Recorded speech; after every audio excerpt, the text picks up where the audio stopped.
Okay.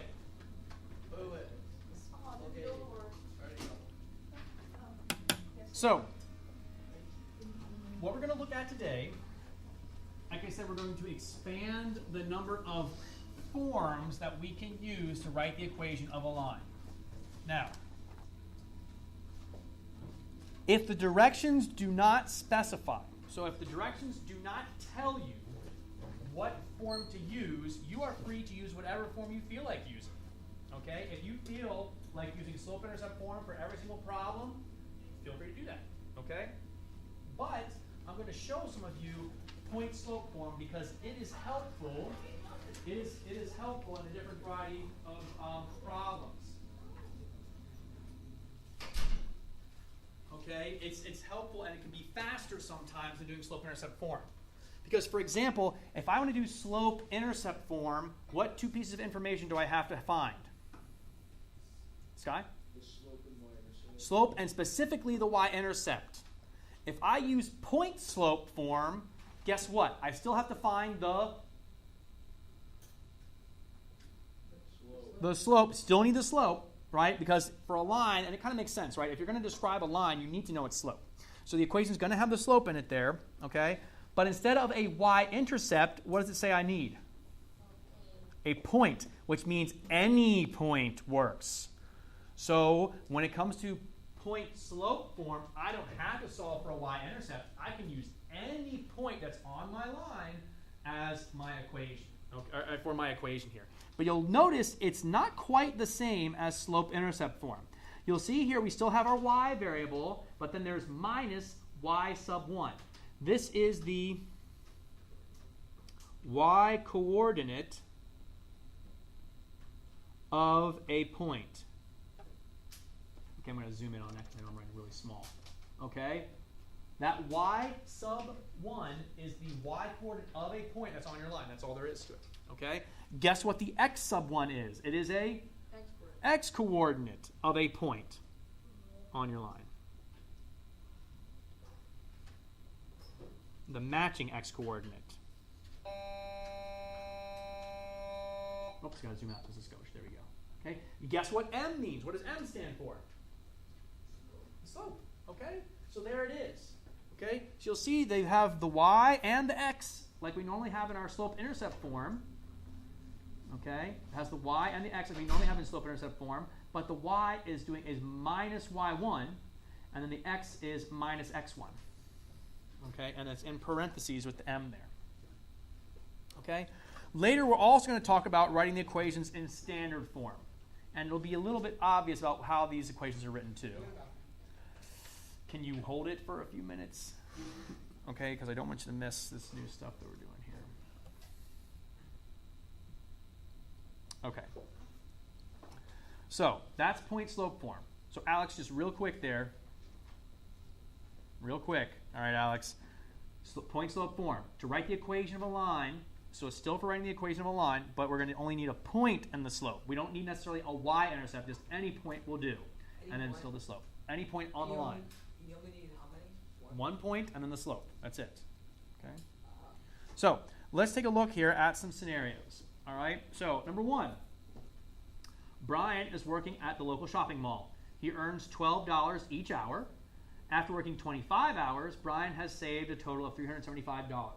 Write an equation modeling the amount Brian has saved, S, after working H hours.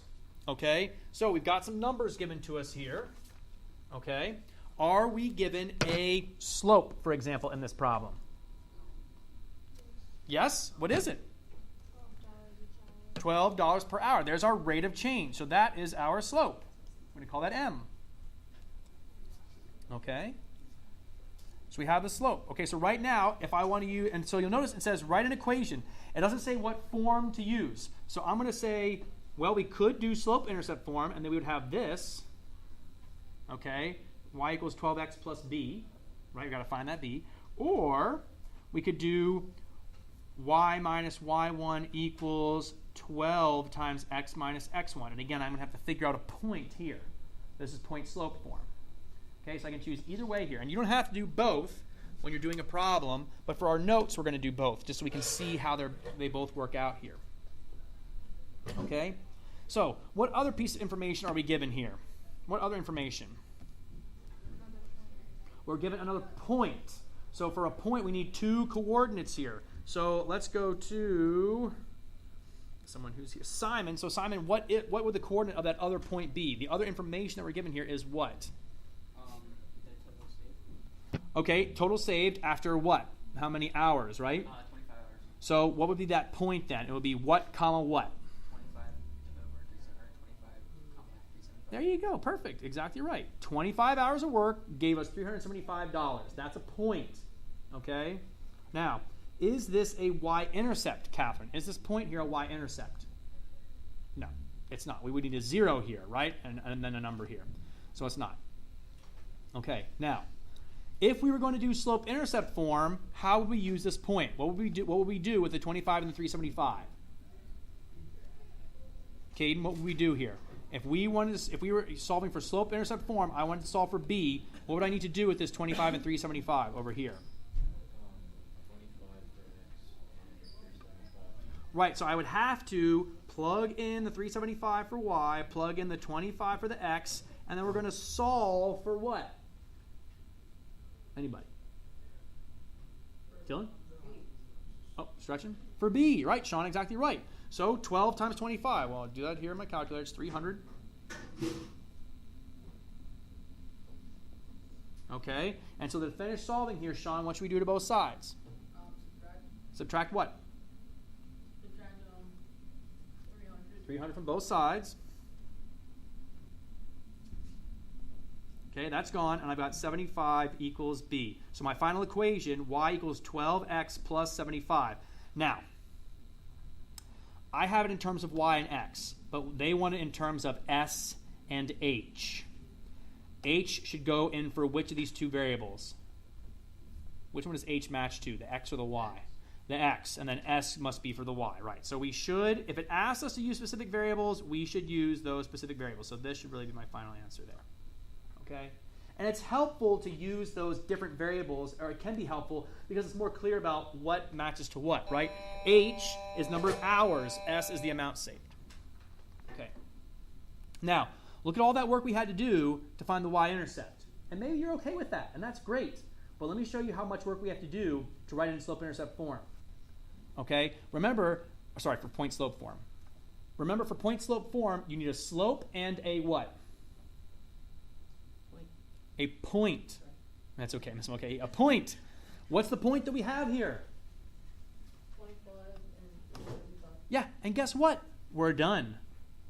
Plug the y coordinate in for y1. Plug the x coordinate in for x1. And voila, there's the equation of your line. You're done. You don't have to solve for the b.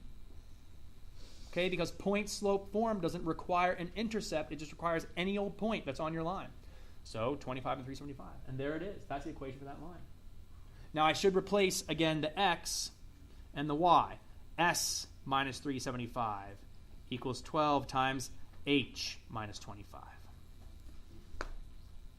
Just like that. So really, I guess this is the better equation to use. So, wait. All right, so this is the point-slope form. Point-slope form. Point, there it is right there, the point, 25, 375, and the slope, 12. Okay. That's it. Okay? So either way you choose, you can write the equation of that line. But you'll see with point-slope form, when you're given the slope and a point, you're done. You don't have to solve for the y-intercept. So it's faster, quicker, okay? And for those of you that, well, I'm not making suggestions. I would just say it's good to know both. It's good to know both. It'll be helpful for both, okay? All right, letter B. Now, the next question is, what is the y-intercept of this equation? And what does it represent in context? Which form is better for answering this question? The first or the second form here? Which one of these is better? The first one, y. Yeah, the first one actually has the y-intercept given to us here. Okay? Now, you can use this to find the y-intercept if you wanted to. Okay?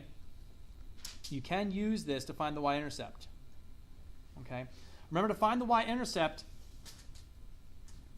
which coordinate is 0 for the y-intercept? The x-coordinate. So I could put a 0 in for my h here and then solve for s. So if I wanted to, I could put a 0 in for h and solve for s to get that y-intercept here. So you can still use point-slope form. You can put a 0 in for the h. So it'll be s minus 375 equals 12 times 0 minus 25. So you could just plug in 0 for the h and solve for the s there. That's supposed to be an s out of 5. Okay, so 0 minus 25 is negative 25. Negative 25 times 12 is negative 300. We can add 375 to both sides here. And then we'll get the s, which is 75. Negative 300 plus 75. And so there's the y-intercept as well. Okay, so you can, again, use slope-intercept form if you want to, or point-slope form. Both are fine. But you still have to look at that y-intercept. You said s minus is equal to negative. Oh, then you S added minus three. 375 equals negative 300, and then you add 375 to both sides. Mhm. So, what does this number represent? Matt T. What do you say? S equals 75. What does it represent in context here? Well, isn't that how much security it is? How much money what? Security has? After how many hours? Oh, 0 hours, yes. So Brian starts with $75 already saved. Okay? A y-intercept is like an initial or starting amount. Yeah, it's a dude. Okay? Brian. Oh, Woody the spider monkey.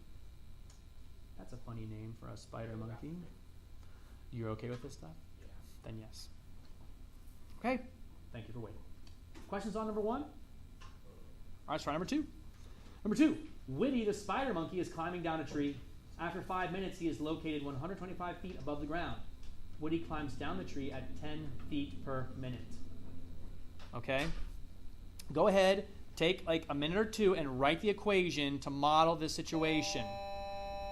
The spider monkey's height h after t minutes. Okay, so go ahead, write the equation. You may use either slope-intercept form or point-slope form. Go ahead, try it. Letter A.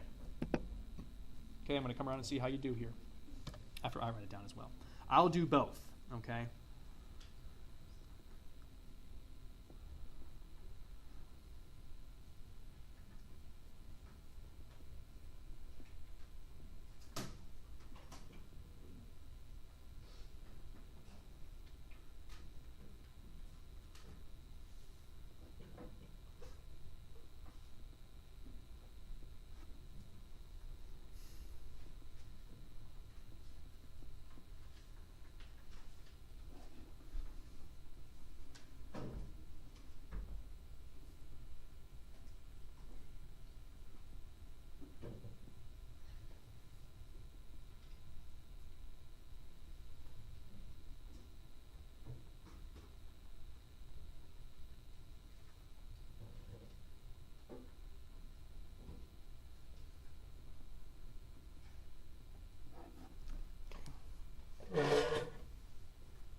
Not quite.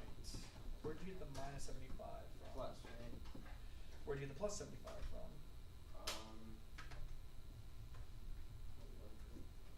Okay, when he started it? Well, close. So first of all, if he's climbing down the tree at 10 feet per minute, what should your slope be? Negative 10. Negative 10. And then after 5 minutes of doing that, he's located at 125. So you have to go back. Your starting amount would I be... need to go back 50. Yep, go back 50. feet. What does it get you up to? 75. 175. You have to Right, add, it's going add down. 50. Okay. Right, yeah, because it was going down, right. And then you're on the right. You're on the right. What? Okay.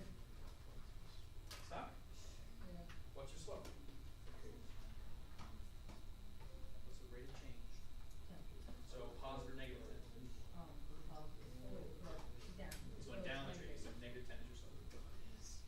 Do you want to use point slope form or do you want to use slope intercept form? Okay. Yes.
if you're going to use point slope form, like you chose to use here as a point slope form, then that's all you need. You're done.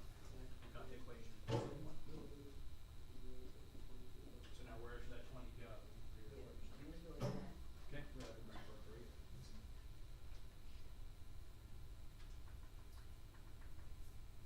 Oh, you're solving still? Wait. Okay. Because you're going to add 50, right? You have to add 50 over. Okay. Because it's the add to the 175, and that should be, and then that's the equation. Sorry, Carson. How do you know if it's like what you can do? If you can use like Slope-Intercept form or You use either one. That's just it. The Doesn't directions like- don't specify. Either one will work. but how what was like the you need to pick? Oh, like how do you know which one to Yeah. pick for Yeah. different situations? So I would say point slope. Think about what the names say. Point slope. So that means you need a point and a slope. In this problem, you're given a point and a slope. I would suggest using Well, point like slope. say that you have to use like point slope or Sometimes it will say that you have to use one or the other. But in this case, you can choose. I mean, no, it's not. What did you do with this 20? Where did you put that? For x? Okay. So 20 minus 5, okay, negative 150, I got you. Y minus 1.5.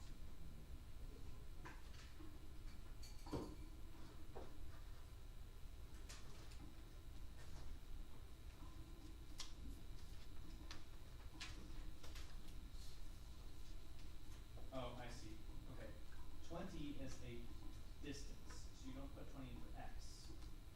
20 x is a number of minutes, right? After minutes. So you should put it a little y there because it's your height. That's why that was a weird number. Yeah. I think so. I haven't done it yet. But did you plug in this for your y? Oh, you just figured it out? Okay, well that's true. You can do that too. Okay, let's see. Okay. Okay. I saw some good stuff, but I also saw people have some trouble, and that's okay for right now. Okay, right? Obviously, that's okay. Here are your two different methods. Okay? Point or slope-intercept form is right here. What's the slope? Negative 10. Why is it negative 10? Yeah, he's going down the tree, right? Down the tree. So negative 10. And then the initial height, we had to figure this out, right? So I used y equals negative 10x plus b. I plugged in 5, because it was after 5 minutes, he was at a height of 125. And so we solve for b, we get 175. So there's the y, the equation right there. On the other hand, if you use point slope form, you're done. Y minus 125 equals negative 10, x minus 5. Again, I didn't do a very good job here. I really should have said h equals negative 10t plus 175. And here as well, it should be h minus 125 equals negative 10 times t minus 5. They wanted h and t there, so that's why I should have written that. Okay, so this is better. And this is better if you did that. Questions on number A or 2A? Okay. So then, letter B asks, when will Whitty be located 20 feet above the ground? All right, let's go to Carson. Carson, 20 feet. How should I use my equation to figure out when Whitty will be 20 feet above the ground? I think it's there is some Okay, well, what do you think, though? 20 feet. And that is a measurement of the what? Are we talking about the height, or are we talking about the time in minutes? 20. Yeah, Dylan, please. You're not helping, okay? 20 feet. Is that a measurement of height or time? Height. We're going to solve for when. We're solving for t. We're going to plug in for h. So 20 feet goes in for h. So you can put the 20 in here. Okay, put the 20 in for that h, or you put the 20 in for the h right there.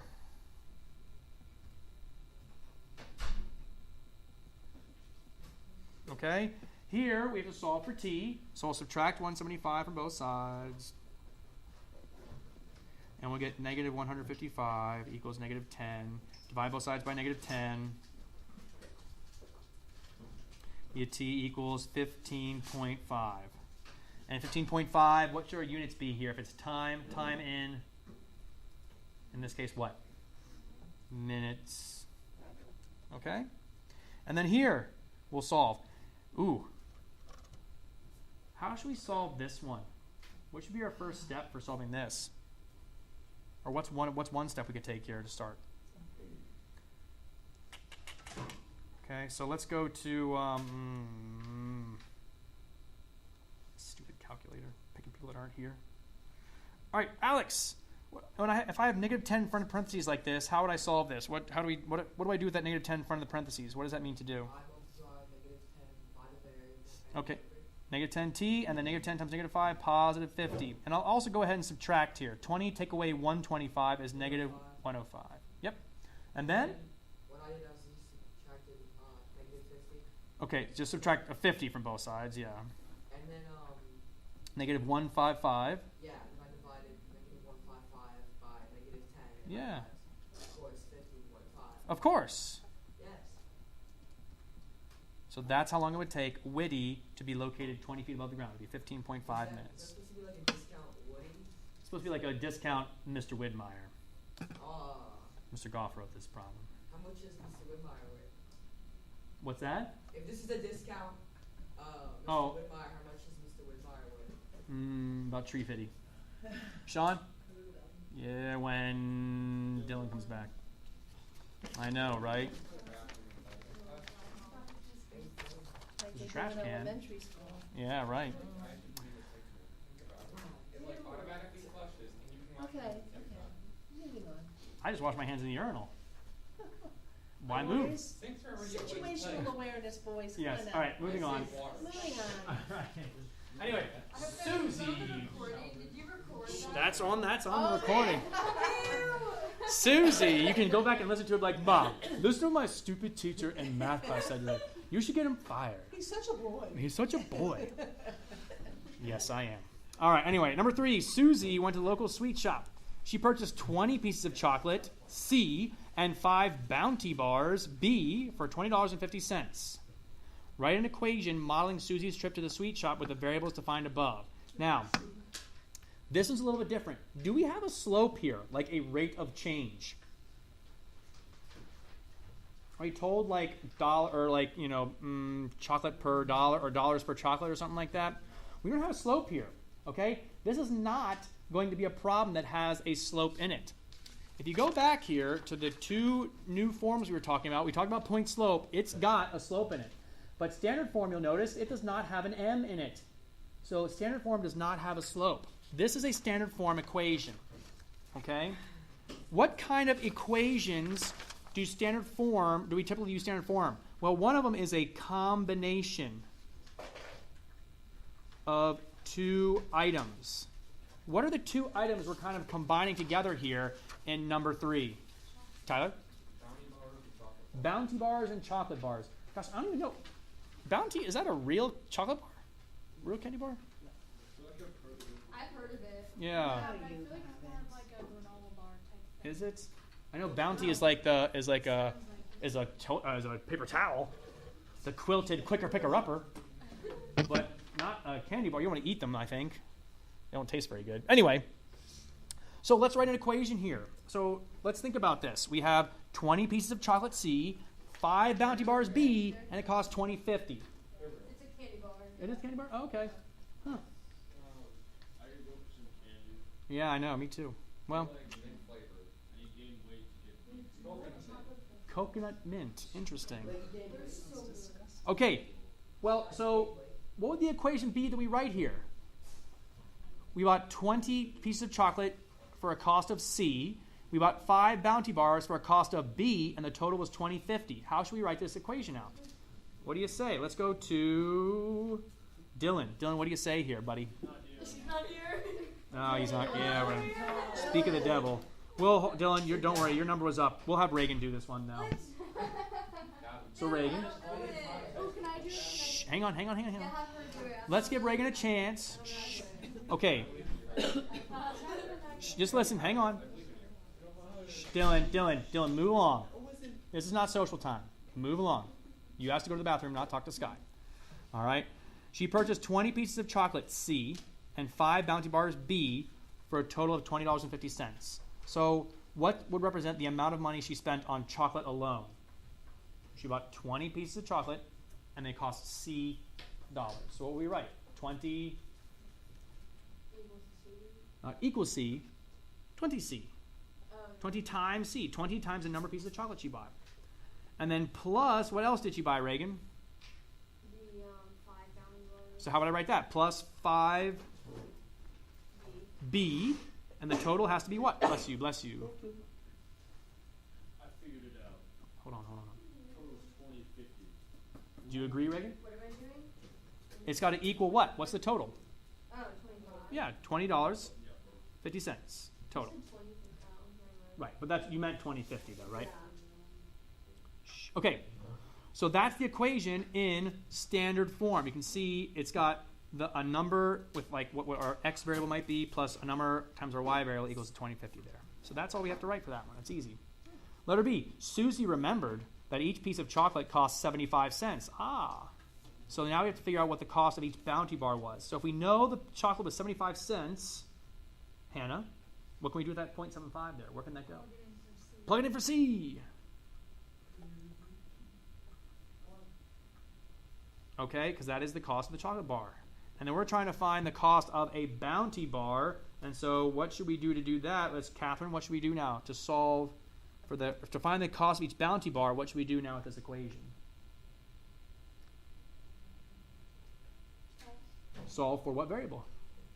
B. Exactly right. Solve for B. So we'll have to multiply out the 20 and the 0.75. That's 15.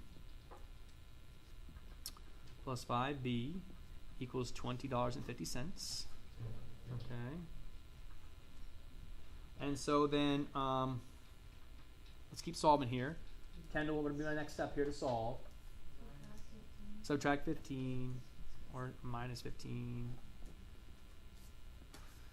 We get 550. And then finally, Kendall, what do we do? Divide by 5. B equals $1.10. Okay, that's the cost of a Bounty Bar. 110.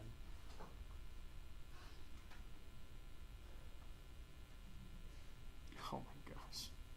John used to live on. No, I'm just laughing at number 4. That's all. You did John was small. Oh, thanks. Probably. Right, so you guys want to be, I mean, it's not a joke. I guess it's a joke or whatever. So, do you know Mr. Fry or Coach Fry? Yeah. You've So, talked about it he many times. speaks, right. He shows up in word problems because Mr. Goff and Mr. Mills write the problems and he works with them. It's like all Fry's chips. Well, yes, exactly. So, Coach Fry, actually, I didn't think about that, Tyler, but I think you're right. Good catch. So, Coach Fry likes to speak with English words. So, for example, it's not the soccer field, it is the pitch, right? What else does he say that's kind of like different? Cheers. Cheers, right. Right. I don't know. What else does he say? What's that? Rubbish. Rubbish. There you go. The trash and all that stuff. So anyway, Where's he from? so he's saying mum because that's what the English say. They call their mothers Wait, mum. where's he from?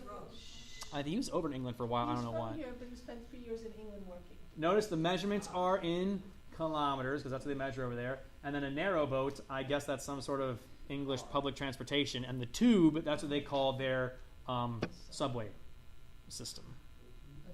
So, I called it a trolley. well, there's a trolley, but the tube is the underground. Is the underground. Car's a car, man. No, a trolley is what they call a shopping cart, I think. Lolly. Is it a lolly? I don't know. A lorry maybe? I don't know. Anyway, Lorry. a lorry is a truck, I think. Yeah. Anyway, Thanks a lot, Mr. Fry. I know. So anyway, very interesting though. Tyler, I'm going to ask about why they called him Chip, and I bet that's the reason why. Chip is Good catch. That's what Daddy calls him, Chip. That's his name. Oh. That's actually that's what some people call him. Okay. Daddy calls him Chip. Interesting. But why? Do you know? Why do they call me chips? I think it's because his name's Fry, and like French fries are chips in England. I wonder if that's the reason why. We'll all become clear Yeah. tomorrow. Anyway, Hypothesis. yeah, hypothesis. All right. So anyway, Biscuits. biscuits. Those are cookies, right? Anyway, write an equation relating the time spent traveling on the narrowboat N and the tube T.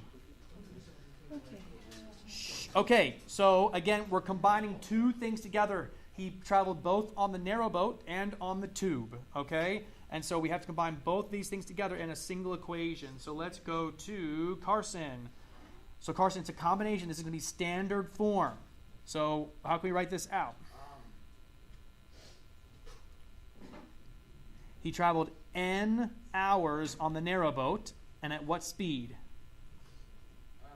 25 kilometers. So we'll say 25n plus, he also traveled on the tube. What would that be for that, Carson? Plus what? 35 t has to total what? 162. Yeah, his total trip was 162.5 kilometers. I don't need to put the kilometers there. We'll just put the number there. Okay? So there it is. If Chip spent 1.25 hours on the narrow boat, how long did he spend on the tube? So Sky, with that 1.25, where should that plug in? N. Yeah, 25 times 1.25 plus 35t equals 162.5. So we'll multiply there. 25 times 1.25. I get 31.25. Okay, subtract 31.25 from both sides. Okay, that's gone. 35t equals 131.25, and then divide both sides by 35.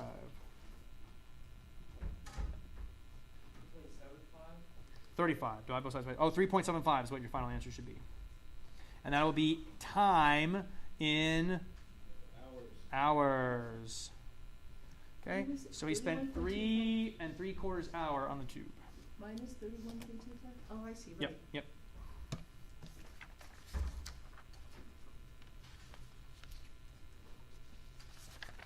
Okay, so that was some practice there with standard form and point slope form. Okay, so I'd like you guys to go ahead and try the rest here. Okay, the rest of this will be homework if you don't finish it in class here. All right, number 1 and 2. Okay, you can write the equation however you want. If you want to, Mr. Goff, he has me going to see a Star Trek movie. Oh, no. He's a very funny man. Anyway, on the next side there, okay, here's a word problem here, here's a word problem here, okay? One of them you're going to want to use standard form. One of them you're going to want to use either point slope or slope-intercept form, okay? Actually, you know what? They're both in standard form. Never mind. We'll write both in standard form. And then on the back, okay, here is, you're going to do an inequality for this situation. Okay, and then we're going to graph inequality here, describing a reasonable domain and range, and the y-intercept as well. So give those a try. Okay. So 1 and 2 are standard form. 1, 2, and 3. Oh, 1, 2, and 3 are 1, 2, and 3. Standard form They're all going to be in standard form. Standard form is not y equals mx plus b. That's slope-intercept. Standard form is this, which is what we were doing right here, Sean, with like the combination of chocolate bars and bounty bars, or the combination of time on the narrow boat and time on the tube. All right, so it's something similar here to 1 and 2, and then also inequality right there at number 3. Okay, so give those a try, please. Okay. I'll stop the recording now. Were you getting in more trouble? Yeah. Before I say something I will regret.